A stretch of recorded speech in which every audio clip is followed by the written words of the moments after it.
आज विशेष रूप से हमें आपको ये बताना है कि मुख्यमंत्री जी ने जो बिहार के बेरोजगार नौजवानों को सरकारी नौकरी देने का ऐलान किया था और एक अभियान के रूप में सरकार के विभिन्न विभागों में नियुक्तियां की जा रही हैं, उसी क्रम में अभी ही थोड़ी देर पहले संवाद भवन में 6,341 कनीय अभियंताओं को नियुक्ति पत्र दिया गया है। साथ ही जो श्रम संसाधन विभाग है उसमें भी लगभग 600 से ऊपर अनुदेशकों की नियुक्ति पत्र दिया गया है। मतलब दोनों को अगर जोड़ दीजिए तो लगभग 7,000 बेरोजगार और बेरोजगार के साथ साथ जैसा कि हमने कहा कि 6341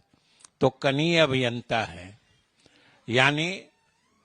वो लोग स्किल्ड भी हैं, मतलब उनमें कौशल भी है, वो डिप्लोमा किए हुए हैं। और ये इसका उद्धरण मैं इसलिए खास तौर से कर रहा हूं कि ये नियुक्ति सरकार के अथक प्रयास के कारण संभव हो पाई है, क्योंकि इन नियुक्तियों के संबंध में विज्ञप्ति या विज्ञापन कहिए 2019 में ही निकला था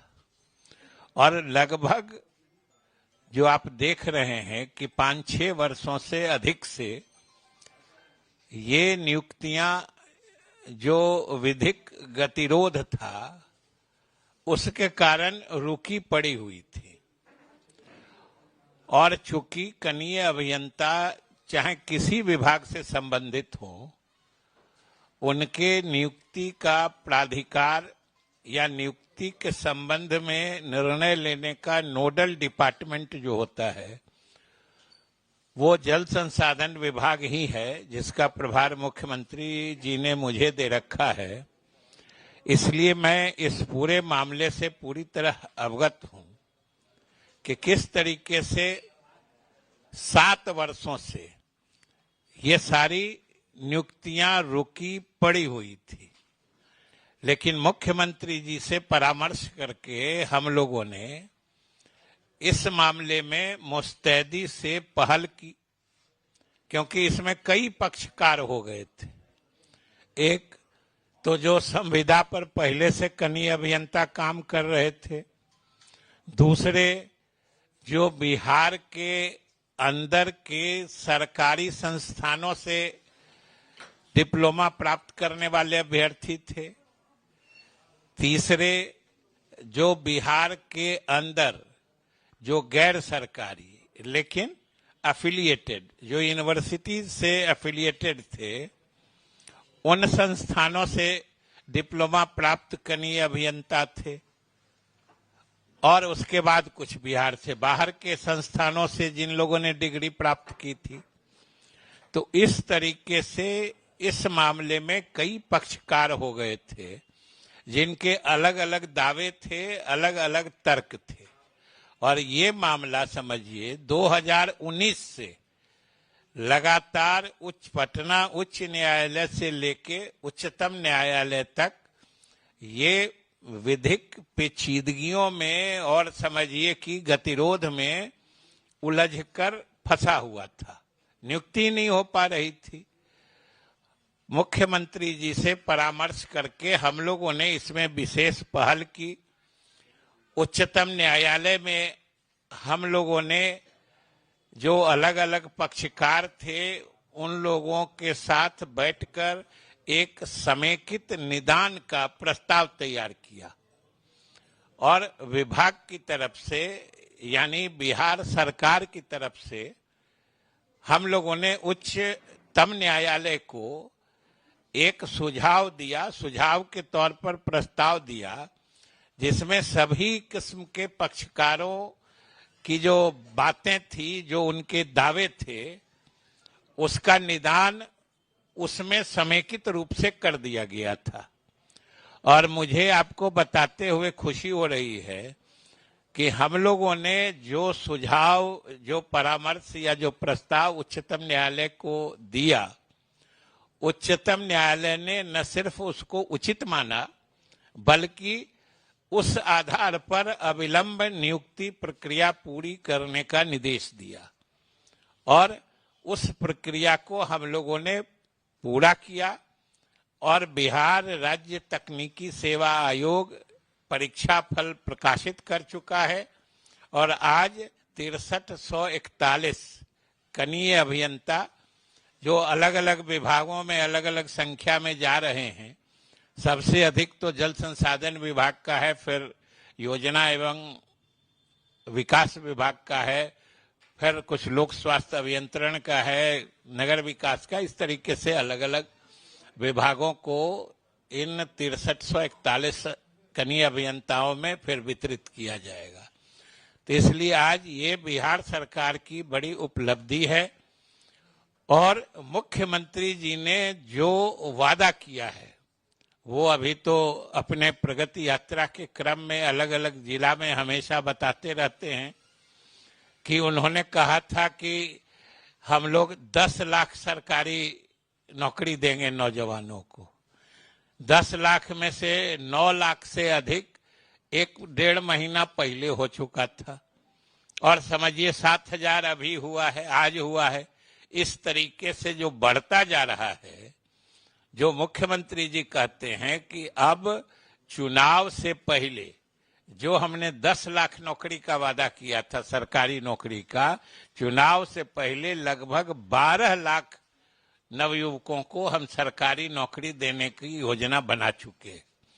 तो ये सरकार की बड़ी उपलब्धि है और बिहार के बेरोजगार नौजवानों को बड़ा तोहफा है। खास तौर से समझिए कि जो पिछले परीक्षा दे के 6-7 वर्षों से हाई कोर्ट, सुप्रीम कोर्ट में दौर बेचारे लगा रहे थे, ये बड़ी राहत भरी खबर है। इसलिए हमने सोचा कि आपके माध्यम से बिहार सरकार जो नौजवानों को सरकारी नौकरी देने का पहल कर रही है, ये बात बिहार के लोगों तक भी जानी चाहिए। क्योंकि आप लोग तो देखते रहते हैं, पता नहीं कहां कहां से लोग नौकरी देने का दावा भी करने लगते हैं। कुछ लोग कहते हैं कि हम थे तो नौकरी दिए थे। अब सोच लीजिए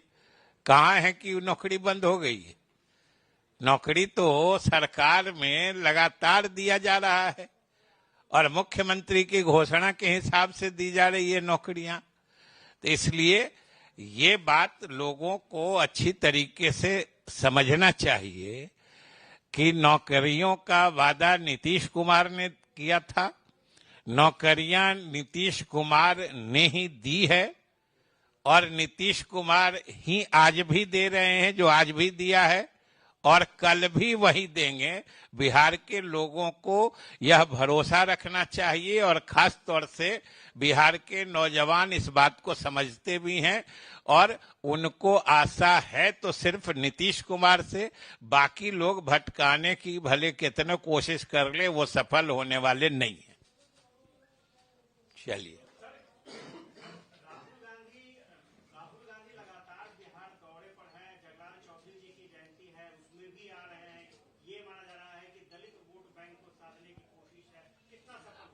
आप इत्मीनान रहिए, राहुल गांधी जी जहां कहीं भी जाते हैं, जो कुछ भी बोलते हैं, जहां कहीं भी पब्लिक अपीयरेंस होता है उनका, वो सिर्फ कांग्रेस पार्टी का ही नुकसान करते हैं। संसद में जातीय गणना को लेकर के काफी लंबा चौड़ा भाषण हुआ और ऐसा लग रहा था कि जातीय गणना के पैरोकार जो है सिर्फ राहुल गांधी। समझ लीजिए, इसका मतलब उनको मालूम नहीं है कि बिहार सरकार ने जातीय गणना के मामले में और खास तौर से हमारे मुख्यमंत्री नीतीश कुमार जी ने तो जातीय गणना कराकर उसके आंकड़े प्रकाशित कर और उन आंकड़ों के आधार पर जो दलित, महादलित या पिछड़े अति पिछड़ों की संख्या बढ़ी थी, उस प्रतिशत के हिसाब से आरक्षण भी बढ़ाने का फैसला कर लिया है। अब उनको उनकी नींद आज खुली है, तो वो अपने नींद में कुछ देख रहे हैं। तो लगता है अभी तक पूरे जगह नहीं है और जातीय गणना का अर्थ समझ नहीं पाते हैं। क्योंकि बिहार में, बिहार या छोड़िए देश में, अगर कोई ईमानदारी से जातीय गणना की बात करेगा या जातीय गणना की बात करने में वो गंभीर है, जिम्मेदारी से बात कर रहा है, तो वो सिर्फ नीतीश कुमार का नाम उसको लेना पड़ेगा। और अगर नहीं लेता है, क्योंकि बिहार ने ही देश को रोशनी दिखाई है इस मामले में, तो जो नाम नहीं लेता है वो ईमानदार नहीं है।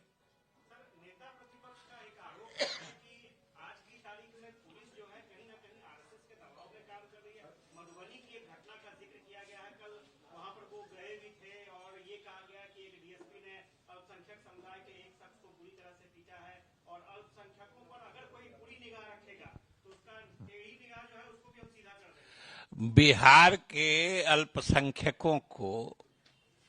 और बिहार ही नहीं, देश के अल्पसंख्यकों को अगर संपूर्ण देश में किसी एक राजनेता पर भरोसा है तो वो सिर्फ और सिर्फ नीतीश कुमार है। क्योंकि बिहार में जितना अल्पसंख्यकों के हित में काम हुए हैं, नारेबाजी, उनका मनोवैज्ञानिक शोषण